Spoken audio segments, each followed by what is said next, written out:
একটাবার কমলাপুর থেকে মগবাজারের দিকে যাচ্ছি, হ্যাঁ, যেতে ফ্লাইওভারে উঠছি। ফ্লাইওভারে ওঠার পর আমার গাড়ির টান ছিল প্রায় 80+। এর মধ্যে আমার ব্রেকের তারটা ছিঁড়ে গেছিল, ব্রেক আর কি ধরে না। তো সেই সময় আমি 2টা গাড়ি একসাথে লেগে দিয়েছিলাম আর কি, দিয়ে 2টা গাড়ির অবস্থা খারাপ বানানো হলো। ব্রেকের প্রবলেম হয়েছিল আর কি, ব্রেক ধরে নেই। তখন আমার পক্ষে কিছু সম্ভব ছিল না, এই কারণে আর কি সামনে যেটা পাইছি এটাতে লাগাই দিয়ে পুরো গাড়িটা স্টপ করছি।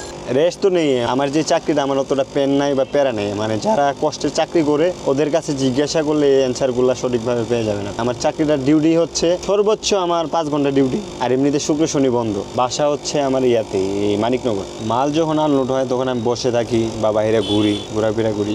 এই আধা ঘন্টা 1 ঘন্টা, এর বেশি লাগে না। ঘুমানোর জায়গা থাকে, বাট আমি ঘুমাই না। ড্রাইভিং সিটের পিছনেও ঘুমানোর জায়গা থাকে। যাদের বেশি ডিউটি, অনেক লেট করে বাসায় যেতে হয়, তো বাসায় না যায় ওনারা ওখানে ঘুমায়। কিন্তু আমার হিসাবটা অন্যরকম, কারণ আমার এখানে ফ্যামিলি থাকে, থাকে, আমি ডিউটি শেষ করে চলে যাই। আর আমার ডিউটির অত চাপও নেই যে আমার ওখানে ঘুমাইতে হবে। আমার যতটুকু কাজ, আমি এই মতিঝিল থেকে তেজগাঁ যায় আর আহি, যা আসি করতে আধা ঘন্টা 1 ঘন্টা, হয়তো বা 1.5 ঘন্টার মতো গাড়ি চালানো লাগতে পারে। এই আমার কাজ। হেল্পার বলতে হেল্পার থাকে না, আমাদের হেল্পার লাগে না, কারণ কোম্পানির লোকই আর কি, আমরা একসাথে থেকে সব কিছু করি। চালানো শিখছি। আমার এক বড় ভাই ছিল, উনি অনেকদিন যাবতীয় গাড়ি চালায়, এর কাছ থেকে শিখে হয়েছে। কাভার ভ্যান যে কোনো ড্রাইভার চালাইতে পারবে না হচ্ছে, এটা হলো ম্যানহোল গাড়ি। কিছু গাড়ি থাকে যেমন প্রাইভেট অটো গাড়ি, প্রাইভেট যেটাই চালাতে পারবে, কিন্তু কাভার ভ্যান চালাতে পারবে না। চালাইতে এরকম শক্তি লাগে না। এটা হচ্ছে পাওয়ার স্টাইলিং, হ্যাঁ, সবকিছু ইজিলি। এটা কোনো নির্দিষ্ট সময় নেই কতক্ষণ চালাইতে হবে, কাজের আর কি জায়গা বুঝে যে জায়গায় যেতে হবে ওই জায়গা অনুযায়ী।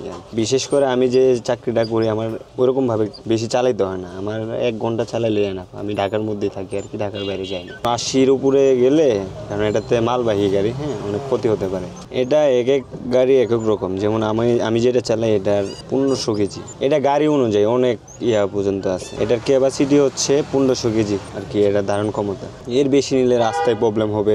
যেমন গাড়ি যতটুকু নিতে পারবে, এর থেকে বেশি নিলে প্রবলেম তো হবেই। রাস্তায় বিরক্তিকর জিনিস হচ্ছে এই জ্যাম, কারণ জ্যামে বয়া থাকতে ভাই ভালো লাগে না, লং টাইম বয়া থাকতে হয়। অল ঢাকা সিটি, ঢাকার মধ্যে জ্যাম থাকলে বলতে সময়টা বেশি লেগে যায়, এই আর কি। ভাঙাচোরা রাস্তায় চালাইতে একটু প্রবলেম হয়, যে অনেক ঝাঁকি লাগে, এই আর চালান যায়। ঝামেলা তো একটু হয়ই, কিন্তু ওই সাবধানে চালাইতে হয়। চ্যালেঞ্জিং বিষয়টা নুকিন গ্লাসে দেখে, ডাইন মোড়া বাম মোড়া দেখে তারপর আর কি টার্নিংটা নিতে হয়। গাড়ি চালাইতে গেলে রিস্ক থাকবেই, হ্যাঁ, তবে সাবধানে চালাইতে হয়, সাবধানের মাইনে। যে কোনো কাজ করতে গেলে রিস্ক একটু আছে, হ্যাঁ, তবে আমার কাছে এটা রিস্ক মনে হচ্ছে না। আমার কাছে এটা সবকিছু ইজিলি, কারণ এটা আমি পারি।